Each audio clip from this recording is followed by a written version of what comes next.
Hey guys, Pete from Crunch Time Coaching here, and today I've got a really good video for you. It's 3 common mistakes you're probably making on your serve and you're not even aware of it. So let's get into today's video.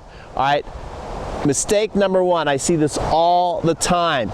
People are getting ready to play their matches, and I'm not even gonna do this because I don't wanna hurt myself, but they get up to the line and they're already jumping that serve, hitting the serve about as big as they can hit it, and they're erratic, and besides, risking injury to your elbow, getting tennis elbow and all other kind of nasty things that can happen, is actually going to affect your whole match, your confidence for your match and everything like that. Because if you don't really start to feel the contact and the rhythm of the ball and the spin on the ball, and your balance, most important, if you start off balance, you may never find it. You may get down a couple breaks and then all of a sudden be panicking and then serve even worse.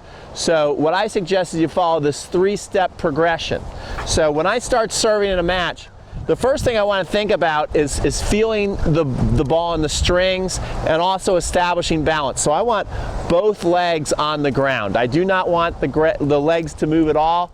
I want to be able to throw that ball up and it's right there for me, nice and easy every time as I go to hit it. All right? Then once I feel that, I'll probably do that for about 5 or 6 serves. Once I start to feel that I'm in the zone with that and I feel my balance, then what I'm going to do is I'm going to start stepping through, kind of like a baseball pitcher after they throw a ball. So I'm going to start stepping around. Still no jumping, guys. Still no jumping. And I come around. See that? Now I'm coming around. And naturally, the serve is going to start going a little faster. The next thing I will do is then go into my lazy jumps before I go into my full serve. The full serve is the last. So I guess you could look at it as a 4-step progression. But we're just going to go over the 3rd step. Is once you start to feel that, again, don't think power. If you're a jumper, right? If you don't jump, this just may be your last thing you're doing.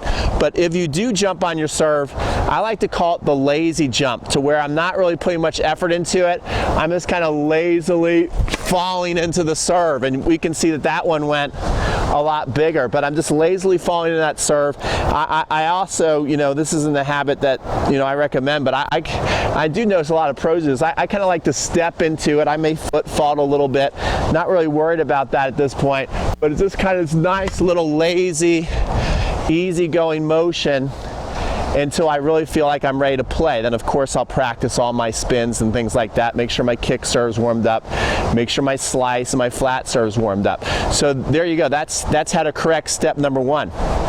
Step number 2 that I see a lot is when you're going to play a match, especially on big points, you're just trying to get it in the box. And although that makes a lot of sense, like you're like, man, I just want to get the serve in. That's a great idea. But when you have this big targeted area, right, and you're just trying to get it in there, if you miss that big target, guys, guess what happens? The ball's out. And I find that when people the bigger their target is, they tend to miss more. Where if you have a smaller target with a more specific, it's got a good margin for error, and you have a smaller target, you tend to be more accurate. So if I'm going to go out wide here, I'll just draw where I'm aiming. If I'm going to go out wide, I really look and study that target. That way, if I miss my target, the ball will still most likely be in. So let me just try that. See that? And that serve went in, okay?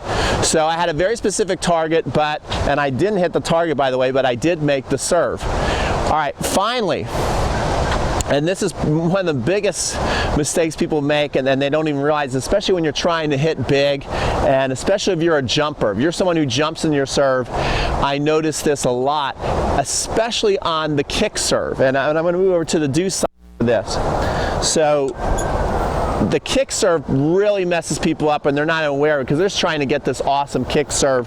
So again, my body's not really warmed up. I'm not going to do a super duper jump here, but I'll just kind of show what happens. So don't really worry about how good or bad this serve is, because my body's not really warmed up for this yet. But I'll notice a lot of people really throw that ball way back here. Okay, the ball goes way back, and then they'll jump back, and then they're completely off balance after they hit.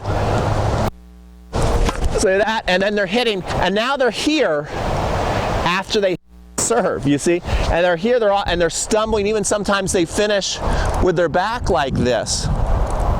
And so what that happens is, look at the court, it's wide open now for anything over.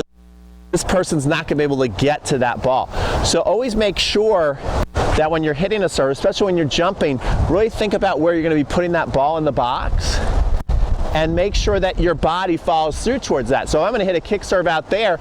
Yeah, I might throw it over my head a little more, but I want to make sure when I land, boom, I'm more ready for the ball, okay? I'm more ready for that ball and ready to play. So it's very important where you end up being balanced after you hit. And you really want to get down here, get into your split steps before they hit the ball. So there are your top 3 mistakes that you might not even be thinking about when you're going out, and how to correct them. And also, guys, I've got a really cool new ebook that I worked hard on, that I've gotten a lot of great feedback. A lot of people emailed me on it. 7 steps to a powerful serve. And if you have not taken advantage of that yet, I highly encourage that you click the link here, or if you're on your phone, there's usually an I somewhere in the corner. I think it's in this corner. And you just click on that and you get access to it. Absolutely free. I also even have some more free courses behind it. So you're going to get a bunch of good stuff by checking that book out. This is Pete with Crunch Time Coaching. Good luck with your tennis. Make sure to like this video if you like it. I love the likes. Comment if you have any questions. I try and answer almost all the comments if I can. And subscribe if you don't want to miss any of my future videos on YouTube.